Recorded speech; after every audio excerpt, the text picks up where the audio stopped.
Hi, friends, and welcome to the Friday co-working session. I was just thinking last week went really well, and I was excited to share the information. So I wanted to plan just a little bit of value for you to be able to get out of this so that you look forward to the Friday co-working sessions each Friday, and you eventually put it on your schedule so that you can be here each week with me.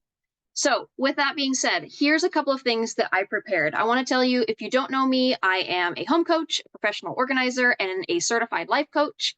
And in the last year and a half, I've also started coaching other professional organizers and helping them along their journey in their business. And I'm known for helping people get through mindset blocks and also be able to make a manageable action plan with steps that they can take to make progress with their goals. So, one caveat that I have is I do have three kids. Two of them are at school, 12 and 8. Those are at school right now. And my little girl is actually here. So, she tends to interrupt when I'm on a Zoom, but I'm a mom first. So, when she interrupts, I will try to pause, take a minute, and get back on track. All right. So, what I was thinking about to share today was sometimes I see the question, how do I get more experience? How do I get better at what I'm doing? And sometimes we get stuck in that mode, but the answer is actually very simple. The answer is in the action. The answer is in the experience. So more organizing is what's going to give you more experience in organizing, right? So don't get stuck in that mode of like, I'm not sure if I'm ready for the job, if I have the experience. You don't need the experience beforehand, but you need to get into the moment to be able to get that experience, okay? Now, sometimes your inaction or indecision or your uncertainty could mean that you just need to make a plan. Okay. Now, I want you to start with the questions that you would ask first when you're consulting with your clients, right? We might have somebody reach out to us and ask us a question of like, how can you help me with this? Or can you help me with this? Or we see a picture and it feels daunting or overwhelming. And oh my goodness, where do I start? So, seeing the actual space and taking a minute with it, whether you're in person or you're working virtual, is going to make all of the difference. So, start with the questions like, what is your timeline? Are they thinking this is going to be a quick turnaround? Do they have an event coming up or a family coming into town where they need to quickly clean up a space or clear the area? That could completely change the way that you approach what you're doing, how you're organizing, and how many tasks you're fitting into that session. What's the outcome that you're hoping for, right? Maybe they want to just be able to see less things. Maybe they want to have the space be more functional. Maybe they want to completely change the use of this room. Like this dining room, I have laundry on the dining table over here and paperwork over here and crafts over here. I want to actually clear the space completely, have none of these things here so we can actually use the dining table for dining on. Okay, so what is the outcome that you're looking for? This will help you see into the mind of your client of what they think this is going to look like so that you can follow in that direction, or you can better understand, you know what, maybe this is not the right client, not the right job, not the right fit for me. Next question. Do you want more function? So this one is kind of an easy one, but don't forget, because sometimes people get stuck on, I want it to look so pretty and have the bins and have the labels. However, in real life, we want to make sure each space, at least the ones that we're using on a daily, weekly basis, are more functional, because that will help us know where things are. That will help us spend less time looking for things and be able to move quicker through that space and move on with life. Okay. All right, next one is I'm moving my cursor across the screen as if it's which it doesn't help me see my written notes over here. Just a little behind the scenes here. Next question. Do you want the space to be more visually appealing? Some people couldn't care less. They're like, I just want less items and then I'm good. But I think most people, yes, I want the space to look better. I want it to be more calming and more peaceful when I walk in, and that will be less cluttery items, less things out. Okay.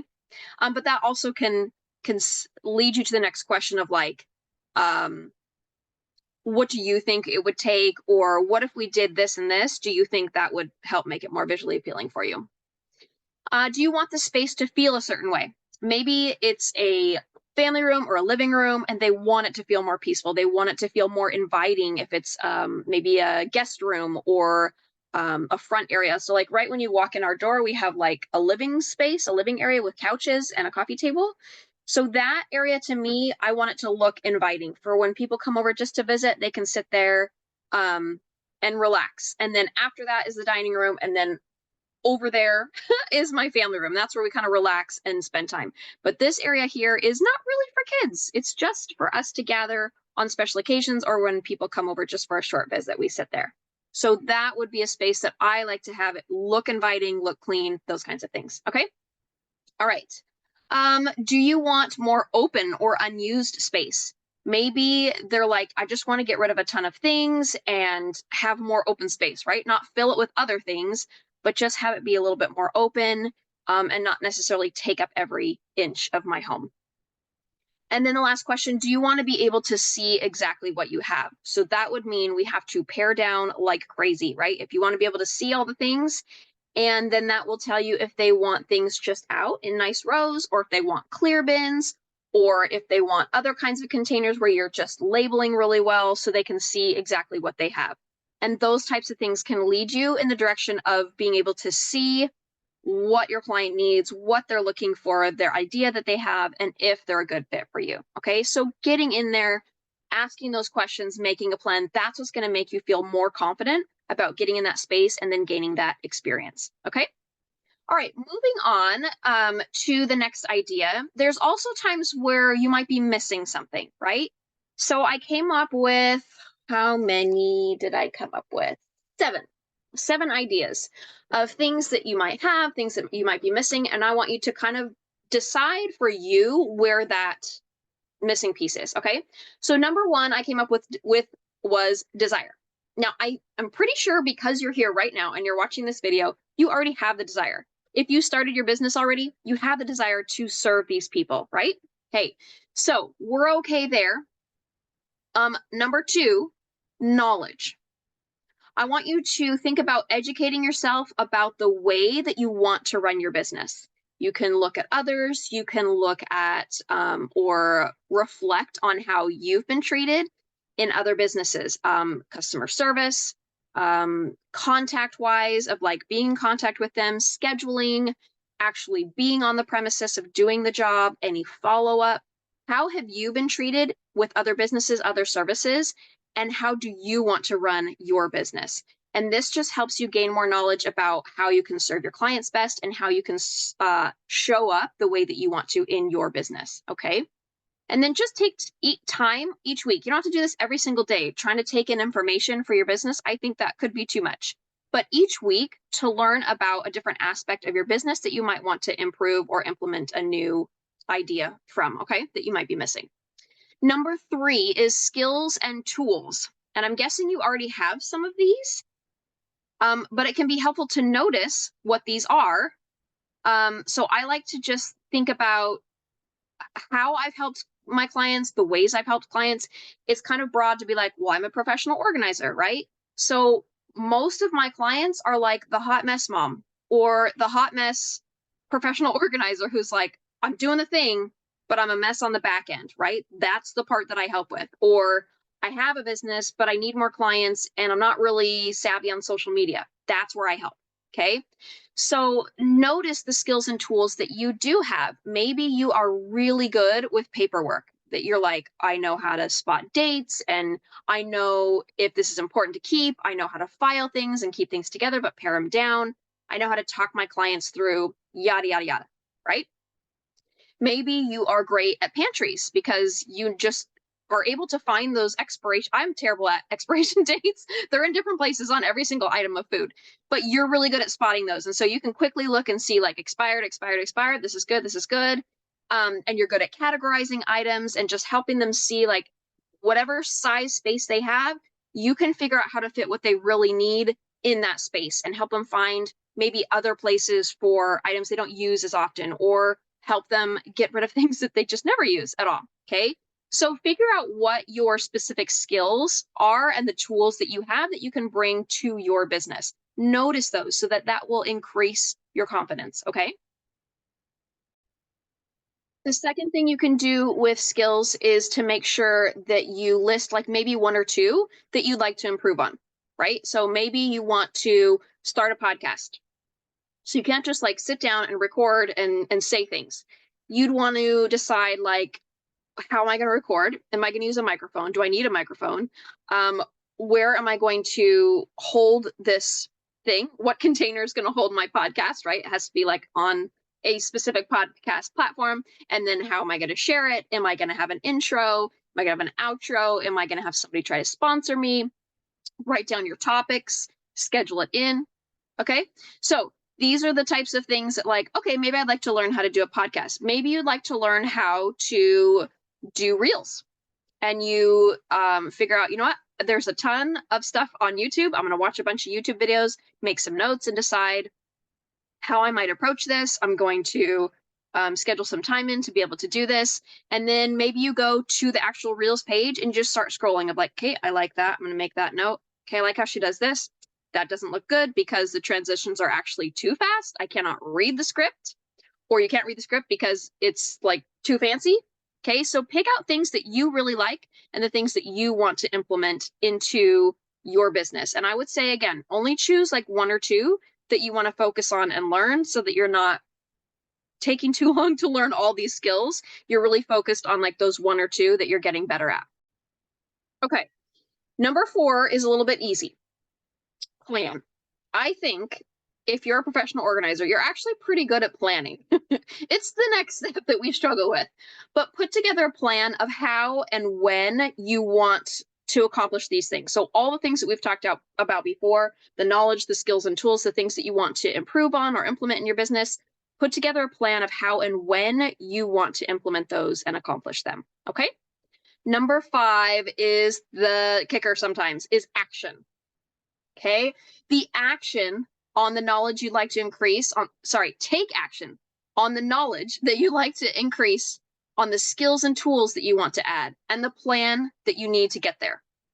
So it's great to like put all these things in place and, yeah, I want to do this. Yeah. But then you have to take the action, right? If we're spending all the time in the learning phase and never taking action, we're just taking information in, and then we're wondering why we're not seeing any results, because we're not actually taking the action and taking what we've learned and putting it into play, literally. Okay. And also, I want to say, as just from my perspective and from my experience, sometimes it's hard to take action that's not polished and practiced. I actually spoke to a coach a couple of weeks ago, and she talked about this. She goes, because I told her, I said, sometimes it's hard for me to get on social media and be live. Like, I'll do it some days, and then other days I seriously feel like hiding. And we talked about this. Okay, one, I feel like maybe what I say is going to be dumb. Maybe people will think I'm an idiot. Maybe what I say they'll think is wrong. And so we're talking about kind of moving through this. And she said to journal it out and kind of do some meditation, maybe some manifestation on like how I can get through this, not get past it, but get through it and work through it. I'm not sure what my point on that was, but kind of like this, where I'm used to, because I was a performer, I'm used to practicing and then doing. So I know it's practiced and polished.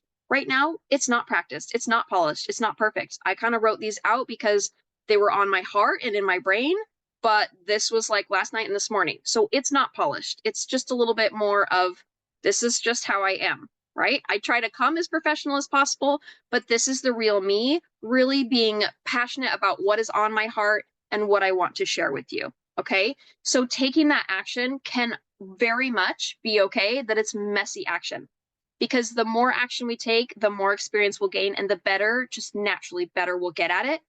We're not going to just try one thing, lay off of it, not do it, and then magically be better at it. It doesn't work that way. It comes with practice. Okay. I am also, some of you know, I'm a dance teacher. I teach twice a week at our studio in the city. And I teach the same principle with dance. Doing with your body, practicing is what's going to make you better. Just wanting to get better or just kind of showing up isn't going to get you there. But putting in your effort, putting in the time, really honing your skills is what's going to get you there.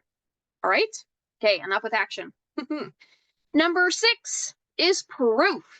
All right, so maybe for you, all of these steps about the knowledge, adding the tools and skills, making a plan, and even taking action, maybe all of those are achievable for you. You're like, I got it. I know how to do those. Oh, here comes the toddler.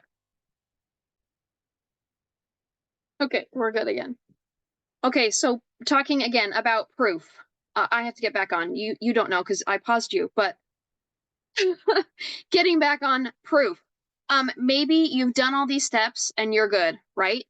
But if you get going, you might not see the results right away. And sometimes that can be disheartening or frustrating. Maybe you become discouraged. Um, get better at noticing the proof along the way. And the proof can be very, very small things. So take, for example, maybe you made one post. Guess what that means? You can make another one, right? Even if it was hard, even if it took you a long time and you didn't know what to write or what picture to share, maybe it took a lot of effort, but that means you kind of learned all those things.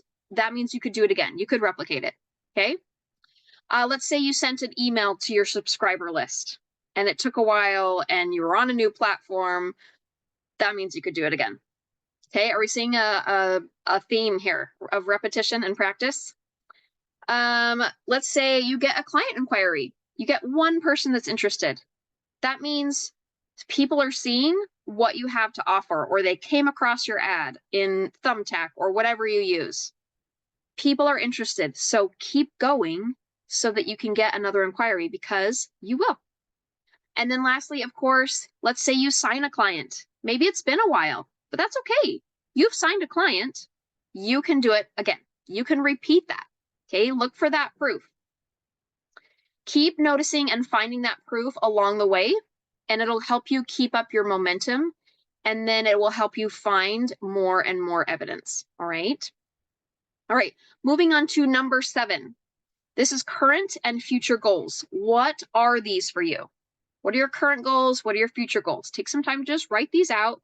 Doesn't have to be fancy or elaborate. You could just kind of brain dump real scratchy, messy notes of what are my goals right now? What are my future goals? Okay. Write them out and then follow these steps that we've talked about gaining knowledge, tools and things that you need, making a plan, taking action, looking for that proof along the way. Okay. And then reach out to fill in those knowledge and skill gaps that you might need to fill, right? I love trying to learn on my own. And when I've started my business, I had to do everything free. What YouTube video could I watch? What could I Google? What friend could I ask? How do you do this one thing that I could gain more knowledge and do and implement in my business? Okay. Sometimes that's the way you need to do it. So listen to podcasts for perspective, inspiration, and motivation. Those are perfect. That's what they're there for. Everyone does podcasts. You kind of get used to them, get used to what they offer, and you trust them and you like them. And then they move you to their next funnel, hopefully. Join a mastermind or a membership. This gives you great community. It gives you accountability and encouragement as you're working towards something that usually that same group is working towards, okay, a common goal. Or look at one-on-one coaching. Yes, this is something that I offer, but this gives you accountability and a very high-touch support to be able to work on your specific goals. Sometimes in a group, sometimes in a group setting, you kind of have to get out of it what you can, and you can't ask questions as often, depending on how it's set up. That's not how mine's set up. But depending on how it's set up, you might not get quite the one-on-one attention that you would get with an actual one-on-one coaching space or experience. Okay, and then they can work on your specific plans and goals that you make. They just sit down and take the time and only talk about you, only talk about the things that you're dealing with in your life, because that's how we know that we're making progress. That's how we know we can grow in our business and grow in our lives, is just kind of working through it, right? Facing it and working through it. All right. So if you liked this co-working session, I want you to share it, give it a thumbs up, do whatever you would like, and put it on your calendar. So every Friday at 10 a.m. Pacific Standard Time. So that would be 11 a.m. Mountain Standard Time, 12 p.m. lunchtime for those Central Standards, and then 1 p.m. for Eastern Standard. Okay, you can bring your lunch, you could turn your camera off, but I want you to come and make notes so that you can better yourself, better your business, and you're welcome to ask any questions that you have. All right. Be sure to follow me on social media, Purple Box Organizer at Instagram and also on Facebook. I do also have a YouTube channel, which I will save this to. You can watch those and check out my other videos. And then reach out to me if you have any questions. We'll see you next Friday.